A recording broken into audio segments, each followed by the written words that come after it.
The Dyatlov Pass incident was an event that resulted in the death of 9 skiers in the northern Ural Mountains on the night of February 2nd, 1959. The incident happened on the eastern side of Kolechakl. Since then, the mountain pass where the incident occurred is called Dyatlov Pass, after the group's leader, Igor Dyatlov. Investigators determined that the skiers had torn their tents from the inside out in order to effect an escape from an apparent threat. They fled the campsite, some of them on barefoot, under heavy snowfall.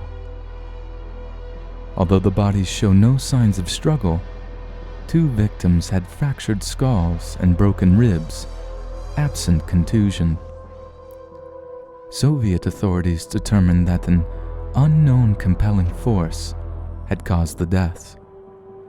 Access to the region was consequently blocked for hikers and adventurers for 3 years after the incident. Due to the lack of survivors, the chronology of events remains uncertain, although several theories exist, some involving a possible avalanche. A group was formed for a ski trek across the northern Urals in Sviatuz Oblast. The original group, led by Igor Dyatlov, consisted of 8 men and 2 women. Most were students or graduates of Ural Polytechnical Institute, now Ural Federal University.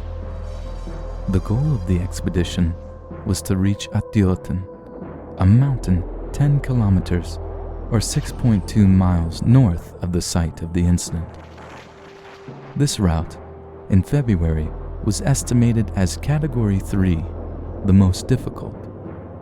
All members were experienced in long ski tours and mountain expeditions.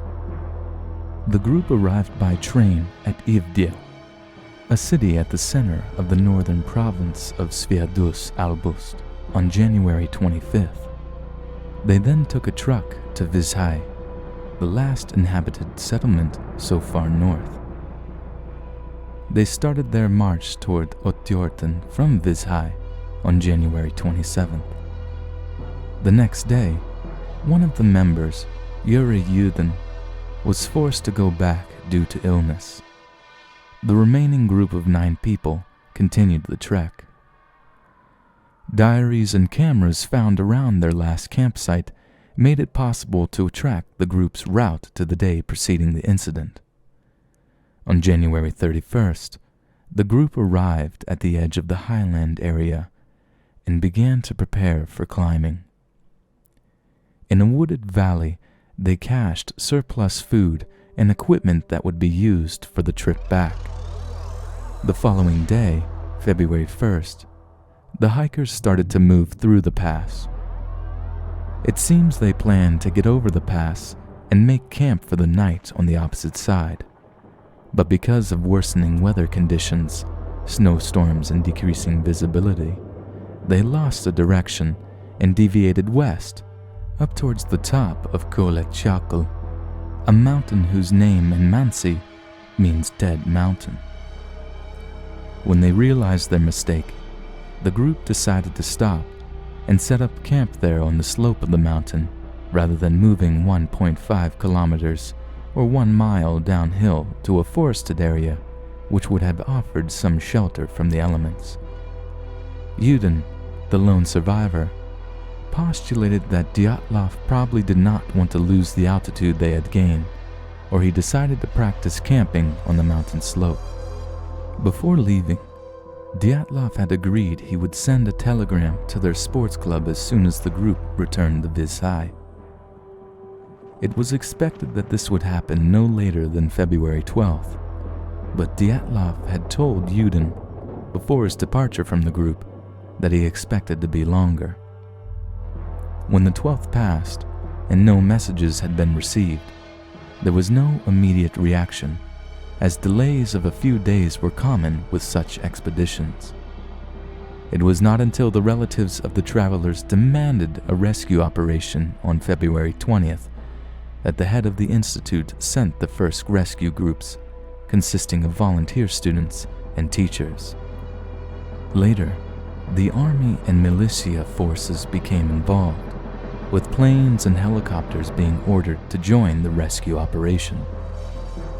On February 26th, the searchers found the group's abandoned and badly damaged tent on Kholat Sakhl. Mikhail Sherevin, the student who found the tent, said, "The tent was half torn down and covered with snow.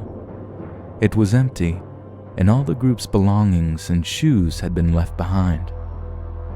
Investigators said the tent had been cut open from the inside. 8 or 9 sets of footprints left by people who were wearing only socks, a single shoe, or were even barefoot could be followed, leading down toward the edge of a nearby woods on the opposite side of the path, 1.5 kilometers to the northeast. However, after 500 meters, these tracks were covered with snow. At the forest's edge, under a large cedar, the searchers found the remains of a fire, along with the first 2 bodies, those of Krivonishenko and Doroshenko, shoeless and dressed only in their underwear. The branches of the tree were broken up to 5 meters high, suggesting that one of the skiers had climbed up to look for something, perhaps the camp. Between the cedar and the camp, the searchers found 3 more corpses: Dyatlov, Kolmogrova, and Slobodin, who seemed to have died in poses suggesting they were attempting to return to the tent. They were found separately at distances of 300, 480, and 630 meters from the tree. Searching for the remaining 4 travelers took more than 2 months. They were finally found on May 4th under 4 meters of snow in a ravine 75 meters farther into the woods from the cedar tree. These 4 were better dressed than the others, and there were signs that those who had died first had apparently relinquished their clothes to the others. Zolotarov was wearing Dobanina's fox fur coat and hat, while Dobanina's foot was wrapped in a piece of Krivonishenko's wool pants. A legal inquest started immediately after finding the first 5 bodies. A medical examination found no injuries which may have led to their deaths, and it was concluded that they all died of hypothermia. Slobodin had a small crack in his skull, but it was not thought to be a fatal wound. An examination of the 4 bodies which were found in May shifted the narrative as to what had occurred during the incident. 3 of the skiers had fatal injuries. Thibiu Brignolas had major skull damage, and both Dybyanina and Zolotarev had major chest fractures. According to Dr. Boris Vozrezhdiny, the force required to cause such damage would have been extremely high, comparing it to the force of a car crash. Notably, the bodies had no external wounds related to the bone fractures, as if they had been subjected to a high level of pressure. However, major external injuries were found on Dybyanina, who was missing her tongue, eyes, parts of the lips, as well as facial tissue and a fragment of skull bone. She also had extensive skin maceration on the hands. It was claimed that Dybyanina was found lying face down in a small stream that ran under the snow, and that her external injuries were in line with putrefaction in a wet environment, and were unlikely to be related to her death. But photographs of her corpse clearly showed her body was found kneeling against a large boulder, away from running water. There was initially speculation that the indigenous Mansi people might have attacked and murdered the group for encroaching upon their lands. but investigation indicated that the nature of their deaths did not support this hypothesis. The hikers' footprints alone were visible, and they showed no sign of hand-to-hand struggle. Although the temperature was very low, around -25 to -30 degrees Celsius with a storm blowing, the dead were only partially dressed. Some of them had only one shoe, while others had no shoes or wore only socks. Some were found wrapped in snips of ripped clothes that seemed to have been cut from those who were already dead. Many theories have arisen about the event, but avalanche damage is considered one of the more plausible explanations for this incident. One scenario under this theory is that moving snow knocked down the tent, ruining the campsite during the night. The party then cut themselves free and attempted to flee. They would likely have come in contact with the snow, which also might have ruined their boots and extra clothing. Being covered in wet snow and sub-freezing temperatures created a serious hazard to survival, with exhaustion or unconsciousness from hypothermia possibly occurring in under 15 minutes. In this scenario, Tibiobrignolas, Dubyanina, Zolotaryov, and Kolovatov were farther from the site, possibly going to find help despite the remote location, when they fell in a ravine where they were found. 3 of these bodies had major fractures, and being the only bodies so injured, it lends credence to the scenario that these injuries were the result of the fall into the ravine. One supporting factor for this theory is that avalanches are uncommon on any slope that accumulates snow. Despite claims that the area is not prone to avalanches, slab avalanches do typically occur in new snow and where human activity is disrupting the snowpack. On the night of the incident, snow was falling. The campsite was situated on a slope, and the campers were disrupting the stability of the snowpack. The tent was also halfway torn down and partially covered with snow, all of which could support the theory of a small avalanche pushing snow into the tent. Possibly negating the avalanche scenario is that investigators saw footprints leading from the campsite, with no obvious avalanche damage noted. However, the footprints could have been preserved if there were no precipitation in the 25 days before the site was discovered, and the supposed avalanche happened after most of the snow fell. Another theory is that wind going around the Holachau Mountain created a Kármán vortex street, which resulted in infrasounds that have effects on humans. Some people believe it was a military accident, which was then covered up. There are records of parachute mines being tested by the Russian military in the area around the time the hikers were there. Parachute mines detonate a meter or two before they hit the ground and produce similar damages to those experienced by the hikers, heavy internal damage with very little external trauma. This theory uses animals to account for the missing nose and tongues of certain victims. People believe the bodies were moved. Photos of the tent show that it was, apparently, erected incorrectly, something that these experienced hikers are unlikely to have done. Journalists reporting on the available parts of the inquest files claim that it states 6 of the group members died of hypothermia and 3 of fatal injuries.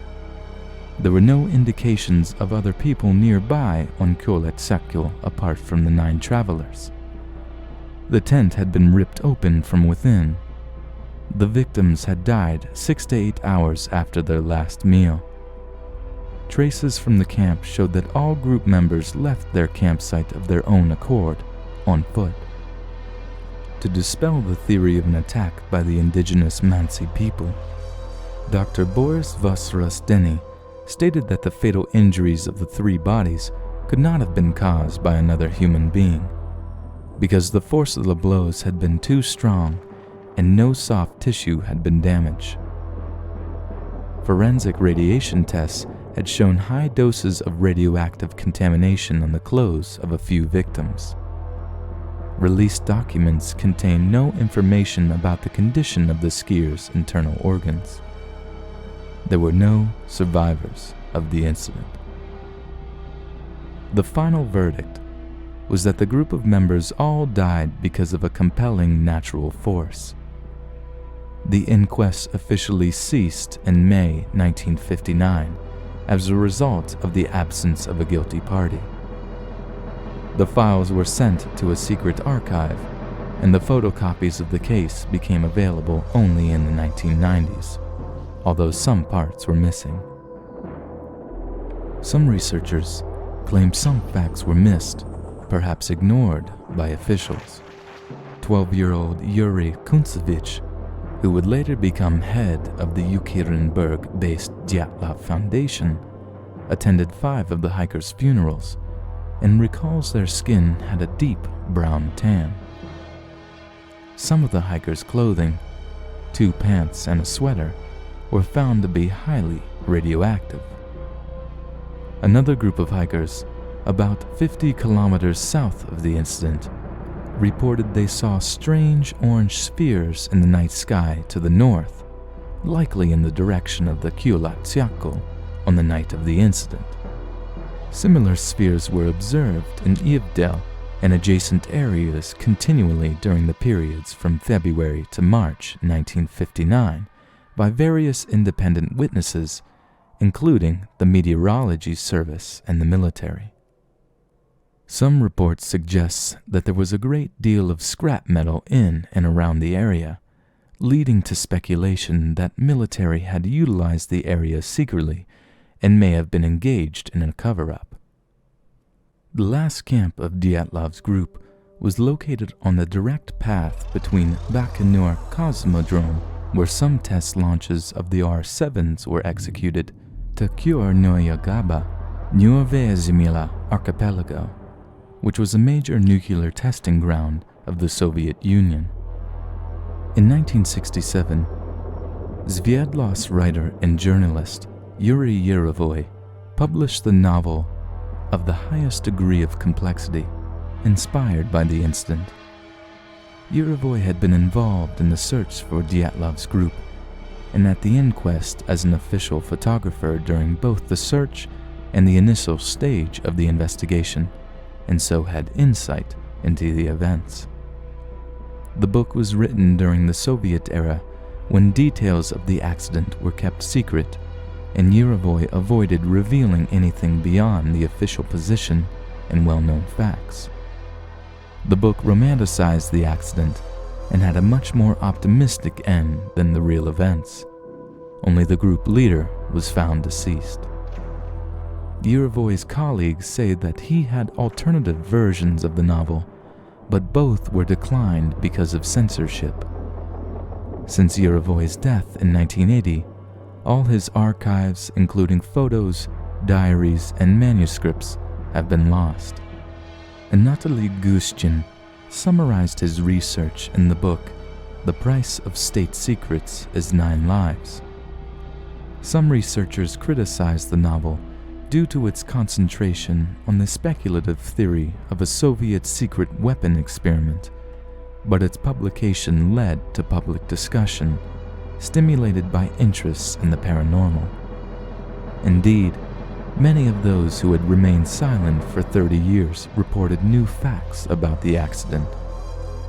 One of them was the former police officer, Lev Ivanov, who led the official inquest in 1959.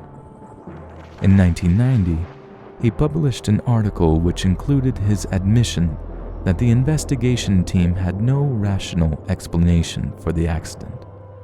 He also stated that, after his team reported that they had seen flying spheres, he then received direct orders from high-ranking regional officials to dismiss the inquest. In 2000, a regional television company produced the documentary film The Mystery of Dyatlov Pass. With the help of the film crew, a Yekaterinburg writer, Anna Matveyeva, published a fiction/documentary novella of the same name.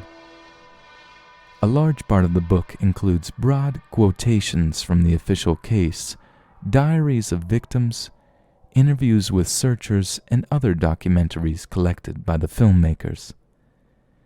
The narrative line of the book details the everyday life and thoughts of a modern woman, an alter ego of the author herself, who attempts to resolve the case. Despite its fictional narrative, Matveyeva's book remains the largest source of documentary materials ever made available to the public regarding the incident. In addition, the pages of the case files and other documentaries, in photocopies and transcripts, are gradually being published on a web form for enthusiastic researchers. The Dyatlov Foundation was founded in Yekaterinburg with the help of Url State Technical University, led by Yuri Kutsinovich. The foundation's stated aim is to convince current Russian officials to reopen the investigation of the case and to maintain the Dyatlov Museum to preserve the memory of the dead hikers.